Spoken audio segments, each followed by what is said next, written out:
As a club, I think we need to become a much more ruthless club and really grow up and start to perform in these type of games. You know, this is a great position for our club to be in, to experience this again, after last year. But we need to start becoming more mature as a club and more unconditional in the way we go about our business.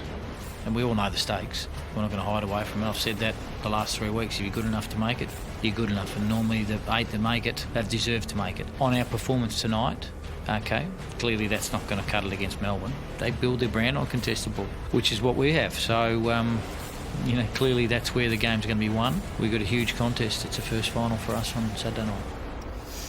Yeah, it's going to be massive, isn't it? Simon Goodwin and Leon Cameron there, 2 coaches under the pump, and one is going to be really under the pump depending on the outcome of that clash at the Gabba on Saturday. And when they talk about their finals prospects, this is why. This is the ladder. The Giants in there at the moment. At the moment, Melbourne just biting at their heels with a far superior percentage. Now, in those 2 grabs there, Nathan, we heard about brands, and all clubs seem to have an on-field identity. GWS, even this long into their tenure, still seem to be struggling finding themselves and who they are. I felt I used to know what GWS were and what they stood for, and I'm watching it at the moment and I'm confused about what they're trying to achieve, what they're trying to play in football. And they used to be an attacking side. They used to have great flair. Now they've become a defensive side. They're defensive-minded, down-the-line side. And it isn't suiting them. You look at time in the forward half, 14. They cannot lock the footy in there. They've got no defensive players to lock it in there. Play on from a mark, 11. The good sides are either really up the top or down the bottom. Run down tackles, 18th. Inside 50, 16. When they do get it in there, they score, but they don't get it enough. And these are the 2 big ones. From defensive 50 to forward 50. Attack, they are number 17 at the moment. And defensively, they're number 17 going the other way to stop it. Now, here's a big drop-off. The main one here is Jeremy Cameron.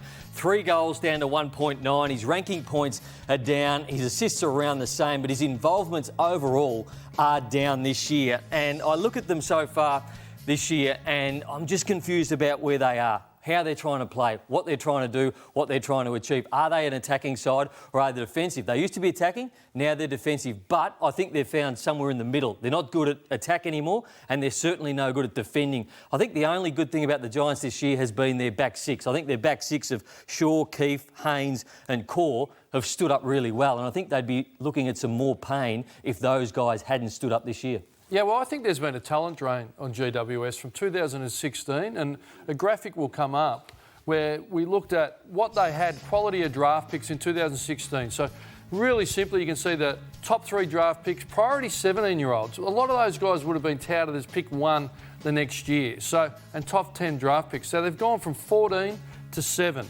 And let me get this right. The players that have gone missing have been Shield, Devon Smith, Tomlinson's gone, you got Scully, you got Griffin, Patton's gone.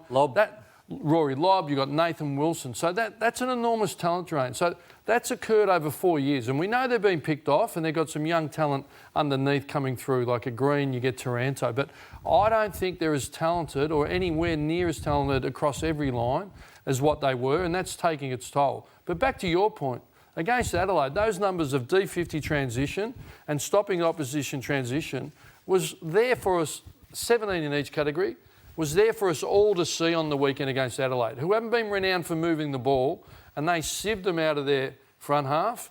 And really, GWS couldn't move the ball out of the D50. So what happened on the weekend, and again, the contested ball was minus 28. You heard Leon Cameron say, we built our brand around contested ball. And I think that's right. But when that's disappeared, when the hardness goes, all you're left with is mediocre transition, moving the ball and stopping the ball. So they got exposed really quickly. Eddie, the window doesn't stay open for very long, does it? And I think most people would have expected the Giants by now to have won at least 1 premiership. Are you surprised they haven't even done that? Well, they're pretty close, Tony, when you have a look at it. Against the Bulldogs, they got knocked off by less than a goal. They got through to the grand final last year. I think they've been in the top 4. They've had the best ladder position over the last 5 years, accumulated ladder positions of a number of clubs. Obviously, the Tigers have dominated in that period as well. But look, what happens, though, to what Ross's point there is, the whole idea of what they did with GWS and the Gold Coast originally was to give them all these draft picks, and then they're able to flick these blokes out so that as players, all those ones that were mentioned before, got up into the high stakes, they do have some semblance of a salary cap that they've got to stay under as well. So what they've been able to do is get those out, get more picks through. But I suppose what you probably miss out, Ross, and I put this back to you, is do you miss that continuity where you put a lot of names on the board for 10 years, which is what the great clubs are able to do, aren't they? They have a continuity of these players coming through, a good mix of older players. I think they're starting to get their age demographic probably a little bit better now. But, it's an interesting situation. They've certainly been in there, Tony. They've had their chances to win premierships. Haven't quite got there, but they're hard to win. Yeah, I agree with Eddie. They've been super consistent, and that window's been there, but they haven't got it done. Like the grand final loss was a bad loss. It was 84 points. I think it was almost a record. So psychologically, that would be there. And it's hard to see. If you're Jeremy Cameron and you're Toby Green, it's very difficult to see Treloar's and Devon Smiths walk out the door and be picked off. And then, Taranto's got talent, but is he at the level of Treloar yet? No. But so it's going to take some time to gel that group together. But history shows, doesn't it? I don't know whether more often than not, but a side that does get a thrashing in a grand final comes back bigger and better the following year. They've slipped. Well, I don't know the exact facts, whether you do or you don't. But, you get what you deserve, and they have slipped. They have slipped. So no one in their wildest dreams. I mean, it's been an incredibly unique year, and COVID, and look, they had an early morning flight on the weekend against Adelaide. So, but no one would have pictured them missing the 8. We're all staggered a little bit. I don't think we can blame missing the flight. I thought they were cherry ripe. I thought they're absolutely cherry ripe to get done by Adelaide. Not that I'm a tipping genius. You only have to look at my tips in the Australian to see that. But from up here, you really see the teams that have had to have a quick turnaround. I reckon Melbourne have got a little bit of a... we're going to get to Melbourne in a moment. But they get a little bit of dispensation from me, given the fact that they've had to fly into Central Australia, then back into Queensland, then up to Cairns and back, and then into the rain. It's been quite onerous. And you actually have a look at those teams that have actually had the constricted fixtures at various times. It has made a difference.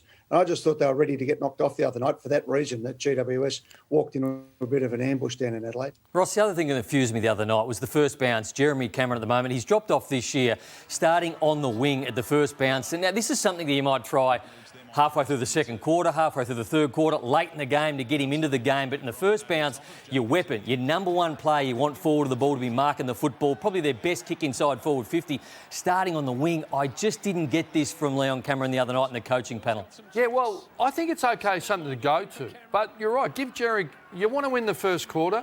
You win the first quarter, you win 90% of games. So I think it's something to go to. Mentally, it's not a great signal to the opposition. Well, Jeremy Cameron's starting the wing. The defender would go, thanks very much. He's out of the way. He's not in the goal-scoring space.